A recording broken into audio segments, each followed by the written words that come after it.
I do but keep the peace. Put up thy sword. Or manage to depart these men with me. Peace? Peace. I hate the word. As I hate hell, all Westerners. and thee.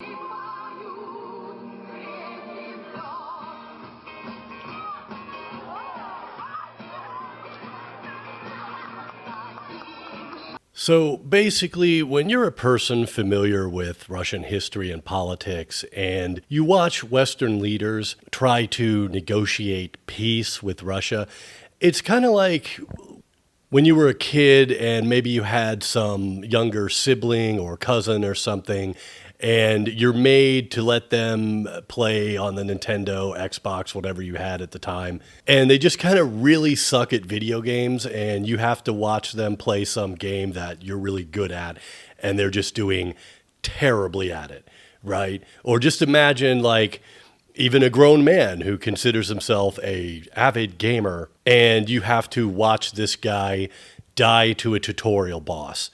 I mean, imagine that, right? That's what it's like when you watch Western leaders trying to negotiate with Russia, as we have been for the past few months now. Now, as everyone knows, Donald Trump promised that he would end the war in Ukraine. Firstly, once he was elected, so he's basically promising to end the war before he was even president.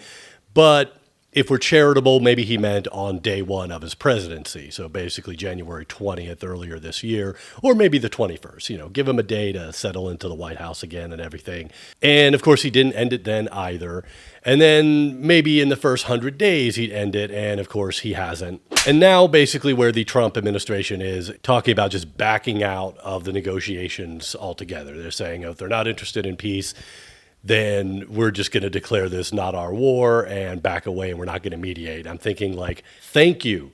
Maybe you just should have stayed out of it since you don't really have any positive input in the first place. Now, this is not going to be just dunking on Trump the whole time, because there's a lot of blame to go around. We need to talk about the European leaders, especially. I would even reserve some criticism for Zelensky, but I give him leeway because he knows things that I don't know, and probably a lot of things that the other leaders don't know. But what we see coming from the West in general has been pretty much pathetic. So right from the get-go, the Trump administration's approach to Ukraine is basically it's Ukraine's fault for getting invaded. And what we've seen consistently since then is basically all the pressure and onus is on Ukraine to make peace with the genocidal imperialist invaders that want to annex their territory. And none of that pressure is reserved for Russia. All we hear is these very vague comments that if Russia doesn't come to the negotiating table, they're going to get tough. There's going to be tougher sanctions. There have been some new sanctions, mainly sanctions on the so-called ghost fleet of tankers that Russia uses to transport its oil. I believe the last initiative for that was from the UK. But in general, what we've seen are just very vague threats towards Russia and pressure on Ukraine. There was, of course, that idiotic minerals deal, which has turned into a whole lot of nothing. And of course, there's a lot of talk about how there'll have to be compromise. Both sides will have to give up something they want, and both sides are going to have to walk away unhappy. We keep hearing about compromise, but you'll notice something very interesting in all of these discussions, right? You will always hear in concrete terms what Ukraine will have to give up. So, for example, if it is, let's freeze the conflict on the current line right now. It's really funny. The current line is still inside of 1991 Russia in a few places, in Belgorod Oblast and Kursk Oblast. But no one says that Russia is just going to have to let that territory go. But let's say we talk about freezing on the current lines, right? So Ukraine has to give up that territory. And of course, that means giving up the people who live there and giving up the homes of the people who fled there because they don't want to live under Russian occupation. Giving up the Crimea, of course, is pretty much a given. I mean, that was pretty much a given from 2015 and the whole Minsk agreement nonsense. But we always hear these very concrete terms about what Ukraine must give up. It's got to give it up because you can't take the land back militarily, which is funny because you can see a lot of wars in history where an invader was just forced to leave occupied territory, not because they were pushed back militarily, but because the war or the occupation was just unsustainable. But I digress. So we always hear what Ukraine has to give up, and we're always told this is part of a compromise. What we never hear, which is quite interesting, is we never hear concretely what Russia needs to give up. Like, what's Russia's compromise? What's the thing that they need to give up that will make them unhappy? And more to the point, let's say they give up whatever the person suggests they would have to give up in a peace negotiation. What holds them to that deal? Because we've seen throughout this entire war that NATO members are extremely averse to actually confronting Russia militarily in any way, shape, or form. There's this idea that if, let's say, a Polish jet flies into Lviv Oblast in Ukraine and shoots down a Russian cruise missile or shoots down a Shahed drone or something like that, apparently that means that Russia is going to launch a thermonuclear attack on NATO, and it'll be World War III or even IV or V. It's just absolutely absurd. But we see this fear. We see these NATO countries basically hiding behind Ukraine and casually watching as Ukrainian civilians die in repeated drone attacks, missile attacks, and whatnot. And all the while, they pat themselves on the back and talk about how tough they're getting on Russia. And recently, we had this case where Ukraine agreed in principle to this 30-day ceasefire, and then Putin proposed new negotiations in Istanbul. Zelensky took him up on the offer. And then you had a European leader, I believe it was Merz from Germany, was saying something like, Putin has 30 more hours to accept this 30-day ceasefire proposal and come and meet Zelensky in Istanbul, which of course he didn't. They sent this moron Medinsky, the former culture minister of Russia. He's a really interesting character, to say the least. This is a guy who said that Russians are genetically superior because they have an extra chromosome. I am not joking in the slightest, he said that. But anyway, Putin was supposed to come there and negotiate, and he didn't, so the deadline is missed.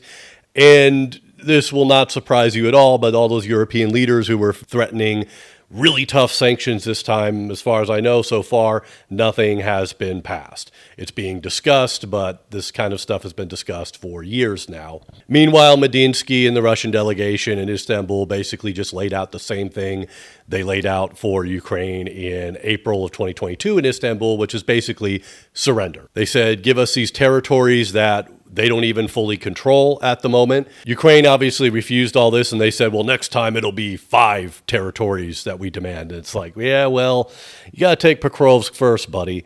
They've been working at it for a while. I know, I was there for 7 months. But as for the other terms of the deal, apart from the territory, Ukraine has to reduce its army to a laughable amount. They have to swear off NATO membership, which of course is really funny because even to this day, nobody is offering Ukraine NATO membership. Even if they did offer it NATO membership, Hungary would obviously block any accession to NATO. Slovakia probably would as well. And of course, as I explained in my most famous video about dumbest arguments involving the war in Ukraine, this was not about NATO expansion because in 2014, Ukraine was officially neutral. Nobody was offering NATO membership. Ukraine was not seeking NATO membership. NATO membership was not at all popular among the population.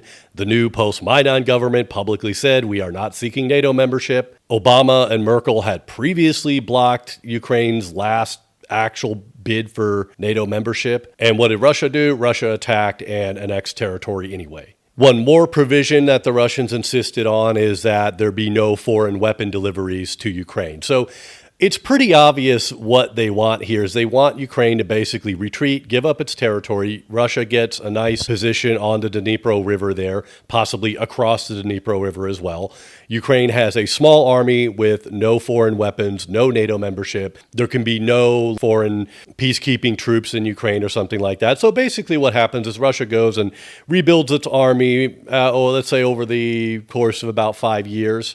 And then they just come in and take the rest of the country at their leisure because there will be no competent force to defend them. And even if there was, they won't have the weapons to do it with. And this is basically the same thing that Russia has been pushing since the beginning, because when they started this full-scale invasion, they had the impression that the Ukrainians wouldn't fight, that the people would welcome them with open arms, that Zelensky would run abroad, and this would be over in anything between maybe 2 days and 2 weeks. And there's some people who will tell you, oh no, they never said that it would be a 3-day military campaign. There's a lot of evidence that they believed it would be. Okay, but I'm not going to get into that right now. The point is that you cannot negotiate with this. And when we talk about Western leadership right now, you ever notice there's a lot of pop culture that revolves around alternative history where it's like, what if the Axis won the Second World War, right? And it always hinges on something like the Nazis get some sort of advanced technology. They get the atomic bomb first, or they get laser rifles or mech walkers or something like this, right? You know what? For that sort of alternative man in the high castle sci-fi history, the Nazis would not need laser rifles or atomic bombs or anything like that. All they would need are the foreign policy experts and leadership we have in the West today. If these Western leaders and these Western experts were around in the 30s and 40s, they would have won. And they would have won territory without even having to fight for it in many cases, because we would have these leaders and experts saying stuff like, well, we want to try to manage escalation, and if we were to deliver these tanks, there's a possibility that Mr. Hitler might escalate. And of course, what's most important in the region is stability, and we would not want the Third Reich to collapse, because then you could have instability, which could lead to a leader who might capitalize on that chaos and have revanchist tendencies. And, that would actually just be Adolf Hitler.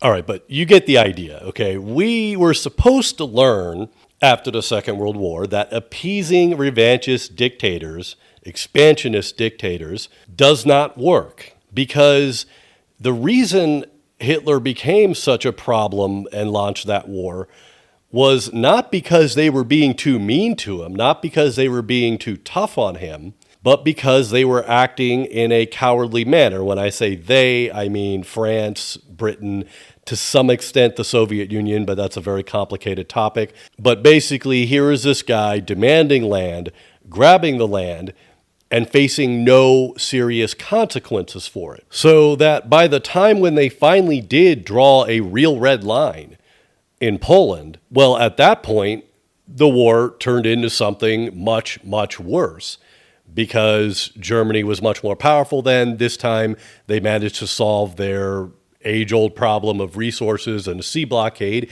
by making a pact with the Soviet Union that helped them divide up Central and Eastern Europe.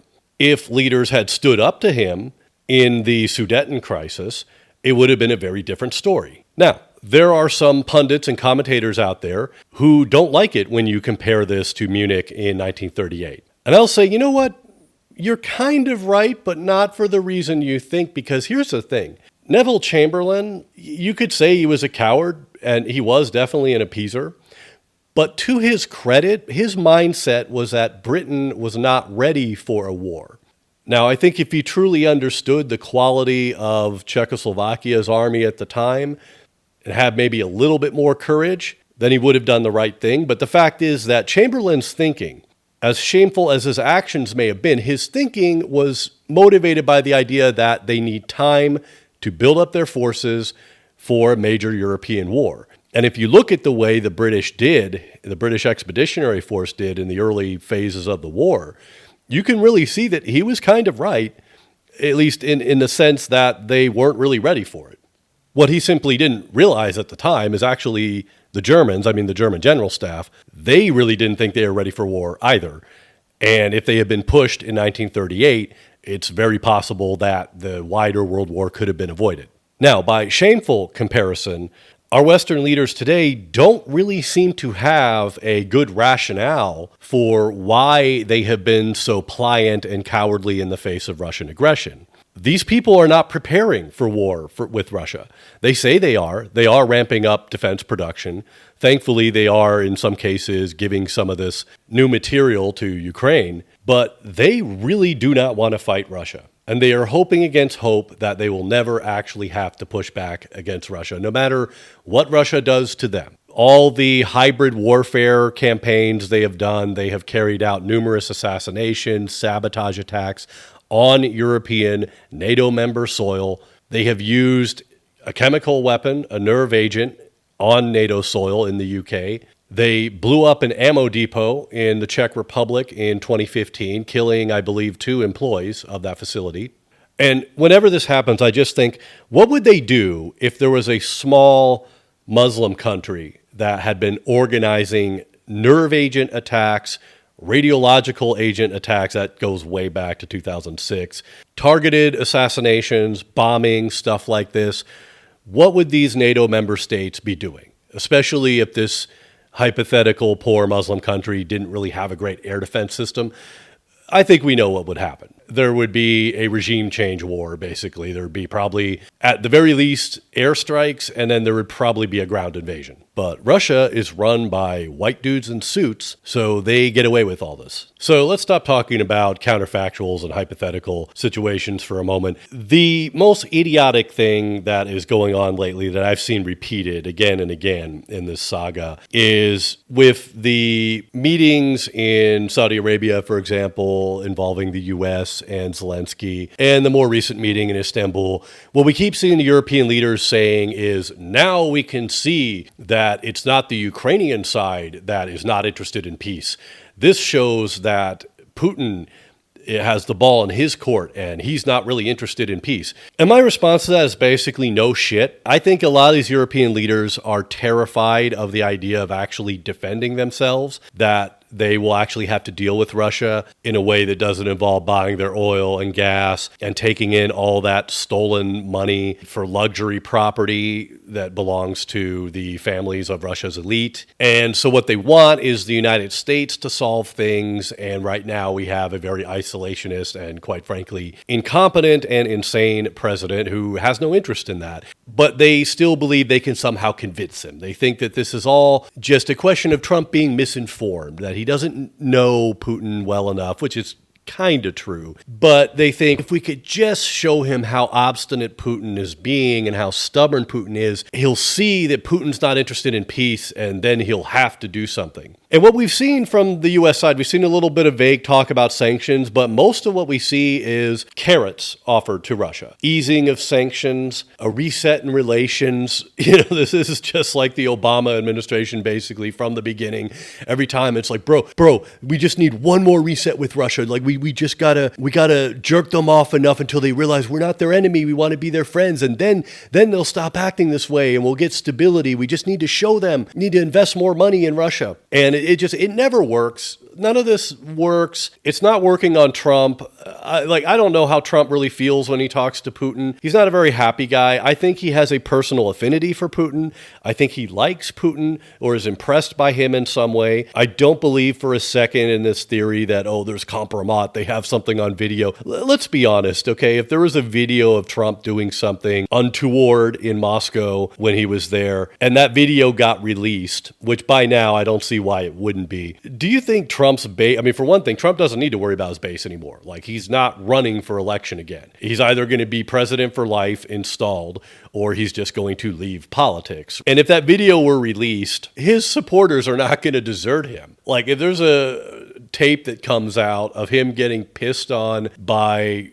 Russian prostitutes and perhaps ravaging a horse or something in the Ritz-Carlton in Moscow, his supporters are just going to talk about how the libs are triggered by horse rape and getting pissed on. And you're going to have TikTok videos of MAGA hat people like drinking piss and being like, well, you triggered, liberal. Let's say Trump is talking to Putin and he's like, wow, this guy really doesn't want to stop the war and he just keeps making demands.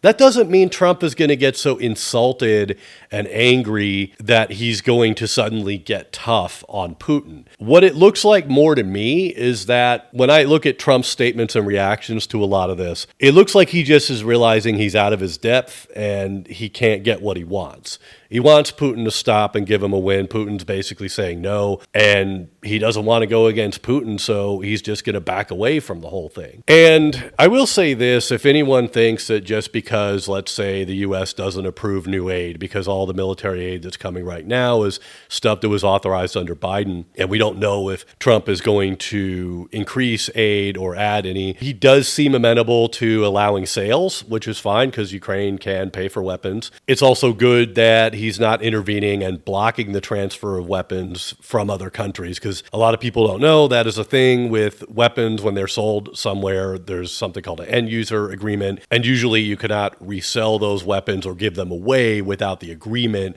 of the country you bought them from. So it doesn't mean that Trump is just going to flat out cut off Ukraine. I think they're going to walk away from it. They may not pass any additional aid. But I will say that if you think that Ukraine is going to just give up because they don't have U.S. aid anymore, well, think again. Because what's been happening is the Europeans have been picking up at least some of the slack. Actually, a lot of the slack is being picked up by the Czech Republic alone. They're finding shells all over the world and financing it and giving that to Ukraine. So, díky moc to the Czech Republic. But the other thing is the Ukrainian domestic arms industry is actually ramping up quite a bit. It's pretty amazing how in 3 years of war, the Ukrainian arms industry, first of all, obviously suffered a lot from the initial airstrikes of the Russian military. But in 3 years, they are actually producing more of many different very necessary weapon systems, especially drones, long-range missiles, mortar shells, stuff like that. But see, there's another aspect of a U.S. drop or cutoff of aid that a lot of people are not even thinking about, which is that it is a fact that even under the Biden administration, Ukraine was being either held back or in some cases discouraged from carrying out certain types of attacks. And if you look at the pattern of Ukrainian long-range strikes, particularly on energy infrastructure, oil refineries, fuel parks, pipelines, that kind of thing, what you'll see is that some of them tend to kind of cluster together time-wise. And there's been some evidence that shows that the Biden administration, most likely it wasn't Biden, it was most likely the National Security Advisor, Jake Sullivan, a man who has a lot of Ukrainian blood on his hands. You will see that people like him were trying to discourage the Ukrainians from doing those kinds of attacks. And they do have leverage because the U.S. shares intelligence with Ukraine, and that is very vital. In fact, you could see how vital it is because Donald Trump just arbitrarily cut it off for about a week or two. Point is that when the U.S. says, okay, we're going to walk away from this, what that means is that they no longer get any say over how Ukraine conducts the war. And that is very important when you consider two things. First of all, you have the long-range strike capability. As I said, Ukraine has been ramping up production of long-range drones and missiles. You also might notice there's been a few more,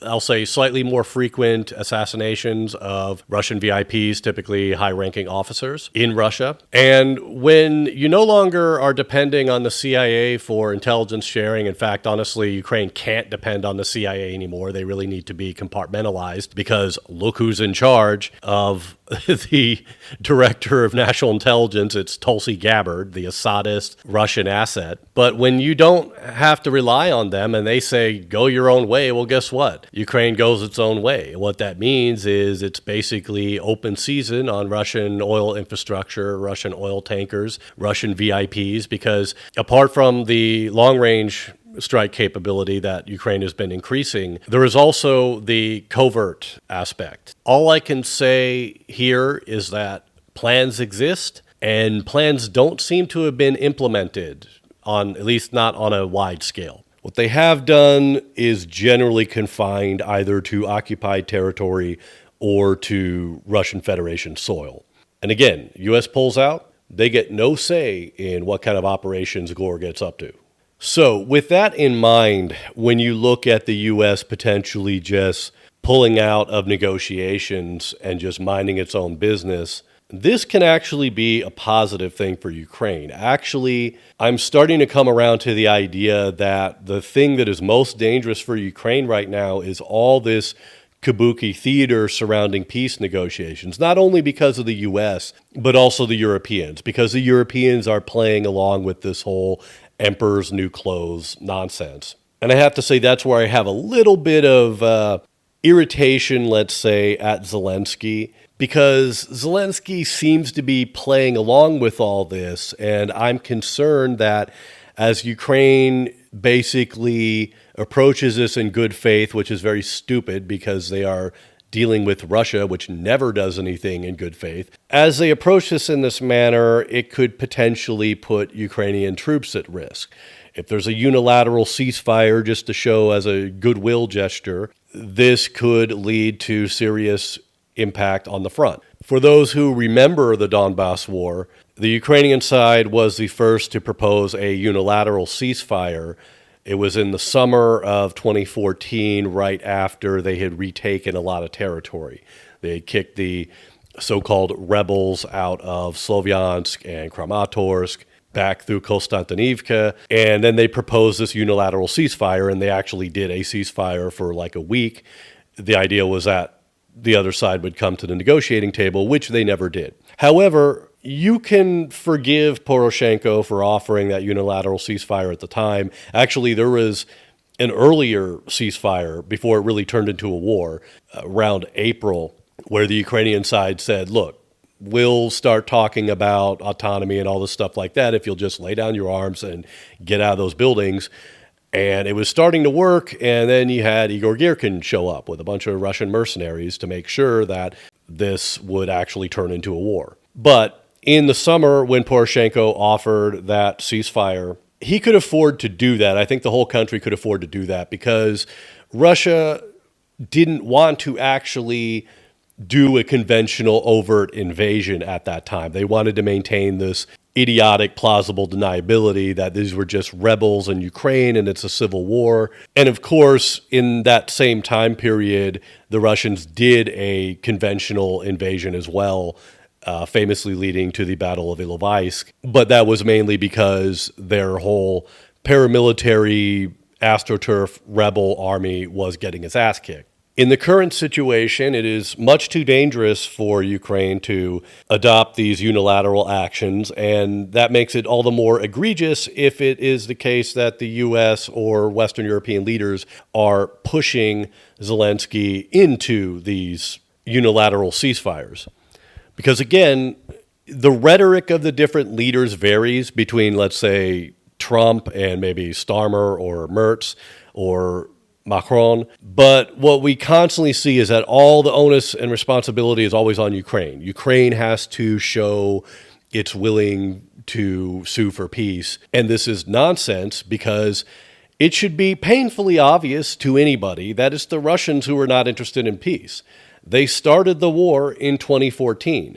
They escalated it in 2022. They continue the war to this day when all they have to do is leave. Leave Ukrainian territory. Nobody's going to chase them. Nobody wants Samara or Volgograd or anything like that. No one's going to go and chase them across the border. The only reason why the Kursk Oblast was invaded and occupied or why any drone has ever blown up anything in Russian territory is because they started a war, because they want war. And what's very annoying is people act like Russia just leaving is just totally unrealistic in terms of peace. And they can't explain why. It's like Russia's just a force of nature. Oh, they're just going to invade territory and annex territory. That's what they do. They're Russians, right? Now, I know some people will say, well, it's unrealistic because we know Putin's bad and he won't give up any territory unless he's forced to. Well, okay, let's force them to. There are ways of doing this. Stop being afraid of nukes. Okay, the West has nukes as well. I guarantee you nobody was telling Putin in 2014 or 2022 or even now, nobody's whispering in Putin's ear and saying, boss, maybe we shouldn't do this particular attack or whatever because this could escalate into World War III and the U.S. has a lot of nukes, the U.K. has nukes, France has nukes. They don't do that. It's only cowardly Western leaders who do this. And getting back to that World War II comparison that makes some people very mad, and when they do get mad about the Munich or World War II comparison, my response to that is hit dogs holler. But going back to that comparison, Russia will not stop until it is stopped. Okay, and we had leaders back in the 30s and 40s who looked at Nazi Germany and Imperial Japan, and they said, "Oh, okay, that's what you're going to do. You're going to go with that World War, invade a bunch of countries, commit massive atrocities thing. Okay, we are going to remove several of your major cities, just like off the face of the earth." Okay, we looked at the Germans and we're like, okay, so that's what you're going to go with. You're going to invade all these countries and bomb their cities to rubble and everything. Okay, well, our industry happens to be a bit better than yours, and we're going to show you what it looks like. Okay, so back then, leaders of the liberal order, and again, they were not perfect. America of that era was a very imperfect country and society in many ways. And of course, the British Empire was the British Empire, and don't even get me started on the Soviet Union. But the liberal world back then, they understood that freedom has to be defended. And if you try to ignore something happening on the other side of the world, eventually it gets to you. And, you know, these Nazis and their allies saw U.S. society in particular as this mongrelized, degenerate society, right? But see, our society was superior morally and economically to theirs, to the Third Reich. And we demonstrated this by basically reducing their country to rubble. That's what we used to be able to do. But we have had it too good for too long. And then we dicked around with this idiotic 20-year war on terror that had no direction, very little planning, no concrete goal. And our society has pretty much lost its mind, so that we look at what is such a black and white situation. You have a dictator invading another country to annex its territory because he believes in a Russian empire, and he believes in gathering the lands of the former Russian Empire, just like one of those dictators from the 30s. And we have significant amounts of people in the West and in the States who look at this, and they can't even figure out what side the good guys are on.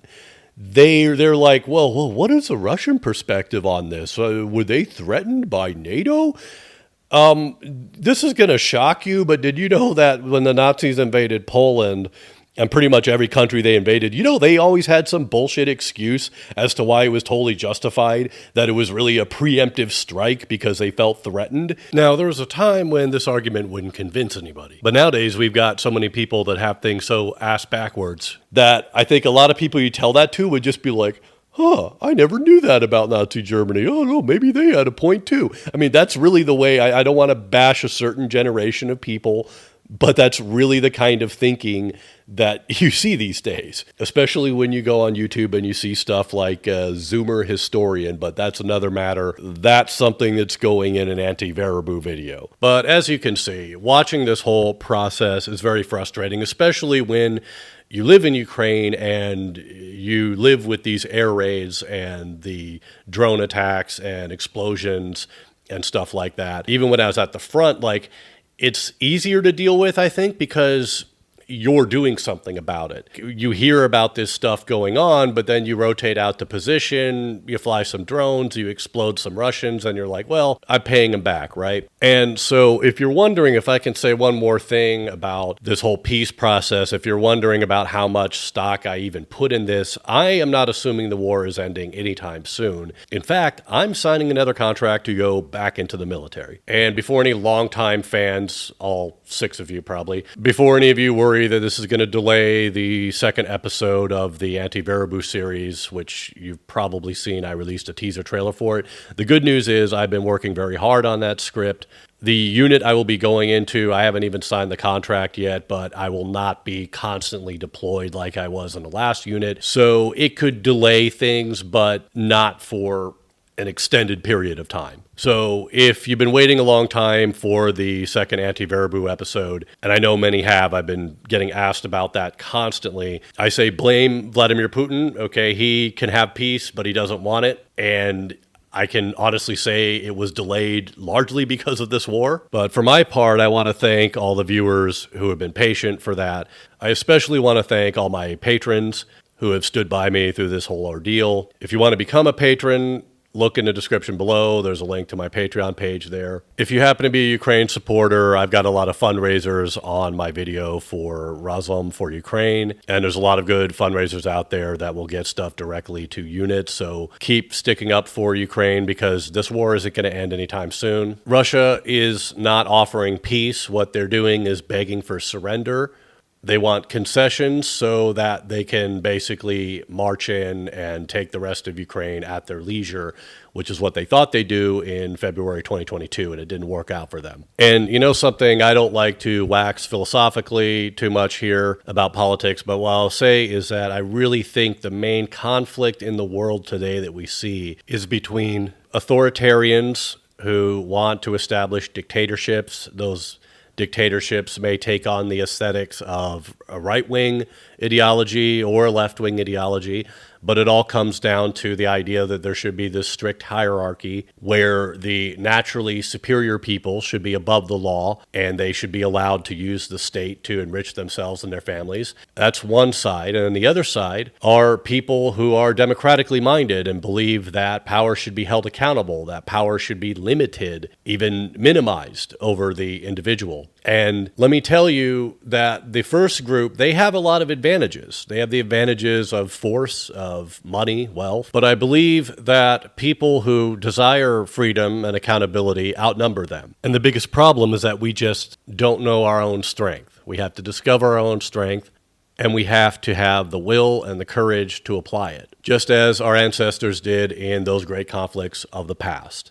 But that is the main divide: authoritarian oligarchy, dictatorship, or democracy, human rights, individual freedom, social welfare, harmony and friendship between peoples instead of barbarism and atrocities. And I know the situation may seem dark now, not only in Ukraine but elsewhere, but I do see signs that the dawn is coming. So once again, thanks for watching and or listening. Feel free to click like and subscribe and check out the description below for a link to my Patreon page if you want to continue supporting my work, especially now that I can work again on the channel. And stay tuned for all the upcoming videos.